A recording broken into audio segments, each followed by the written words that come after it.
Myths from Egypt that are still believed. Al-Nadaha and the Curse of the Pharaohs. When we hear Egypt, the first things that come to mind are pyramids, mummies, and the god Anubis. But even today, in 2026, many Egyptians, especially in villages along the Nile River and in Old Cairo, still strongly believe in ancient myths that are more than 4,000 years old. These myths aren't just kept in museums. They live in coffee shop conversations, in grandmother's advice, in pre-wedding rituals, and even in hospital morgues. One of the most unique myths that is still strongly believed is about Al-Nadaha, or the caller, and the belief in the curse of the pharaohs, which people say is still active today. 1. Al-Nadaha, the caller. The name comes from the word nada, which means to call. Al-Nadaha is described as an extraordinarily beautiful woman with jet black hair that reaches all the way to the ground, skin as white as milk, and eyes that can hypnotize anyone who looks at her.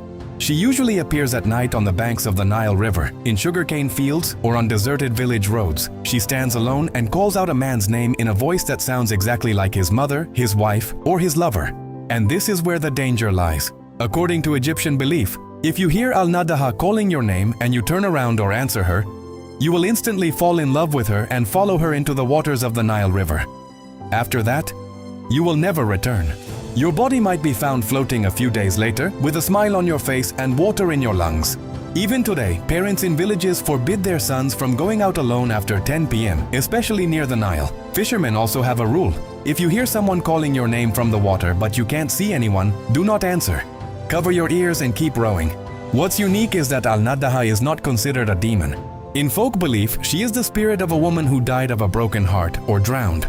Because her grief was too great, her soul cannot rest, so she searches for a replacement so she won't be alone in the afterlife. So this myth serves as a warning: don't walk alone at night and don't underestimate sadness.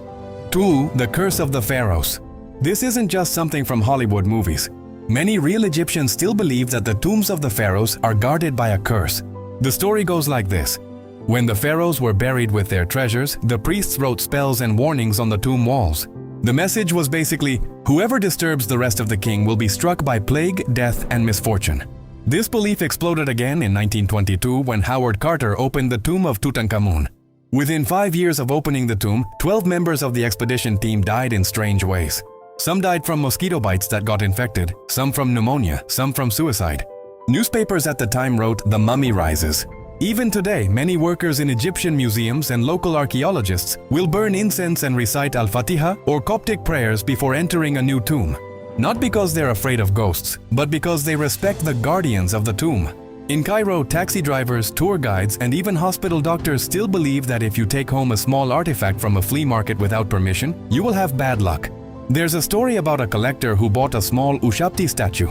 A week later, his child got seriously ill and his shop burned down. He immediately returned the statue to the museum and said, "I apologize to the pharaoh." 3. Abu al-Rus, the father of heads.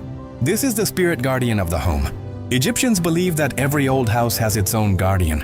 Abu al-Rus appears as a giant head with no body floating near the ceiling. He is not evil.